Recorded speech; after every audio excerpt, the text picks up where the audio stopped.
মধ্যবিত্ত পরিবারের ছেলে কায়ান। তার জীবনে সব সময় ছোটাছুটি আর দায়িত্বে পূর্ণ। বাবার ঋণ, মায়ের অসুখ, ছোট ভাই বোনের পড়াশোনা, কিন্তু তার মধ্যে নীরব একটা আনন্দ ছিল, রুহির জন্য তার ভালোবাসা। রুহি ধনী পরিবারের মেয়ে, তার হাসি, তার চোখ, তার কথা কায়ানের জীবনের একমাত্র শক্তি। কিন্তু পার্থক্য এত বেশি যে কথা বলতে গেলে মুখ বন্ধ হয়ে যায়। একদিন বিকালে কায়ান চুপচাপ পার্কের বেঞ্চে বসেছিল। রুহি পাশেই এসে বসলো, হেসে বলল, আজ কেন একদম নীরব? কায়ান বলল, কিছু না, ভাবছিলাম।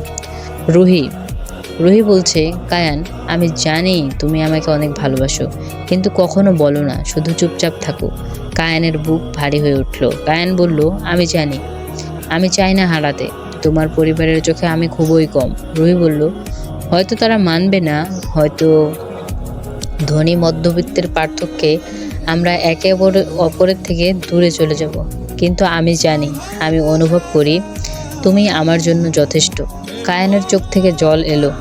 কেউ জানতো না তার ভালোবাসা কতটা গভীর, কেউ দেখতো না তার নীরব এই লড়াই। রুহি ফিসফিস করে বলল, কায়ান, তুমি নীরব হলেও তোমার ভালোবাসা স্পষ্ট। আমি তা অনুভব করি, আমার কাছে তুমি সর্বোচ্চ। কায়ান নীরব হাসি দিল, কিন্তু মুখ খুলল না, শুধু রুহির হাতটা শক্ত করে ধরল। দুই হৃদয়ে নীরব মিলন।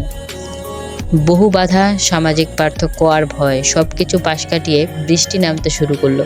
তাদের হাতগুলো বৃষ্টিতে ভিজে গেল, কিন্তু তাদের নীরব ভালোবাসা সব সময় অক্ষুণ্ণ রইল, কারণ কখনো তার প্রয়োজন হয় না। হৃদয় যখন কথা বলে, তখন কথা না বলাই শ্রেয়। আসলে কি, মধ্যবিত্ত আর বড়লোকদের ভালোবাসা এমনই হয়। দিন শেষে দেখা যায় মধ্যবিত্তরা হেরে যায় তার পরিবারের চাপের কারণে। তো তাই বলি, মধ্যবিত্ত আর বড়লোকদের মাঝে প্রেম মানেই শুধু একরাশ দেয়াল আর কষ্টে ভরা জীবন।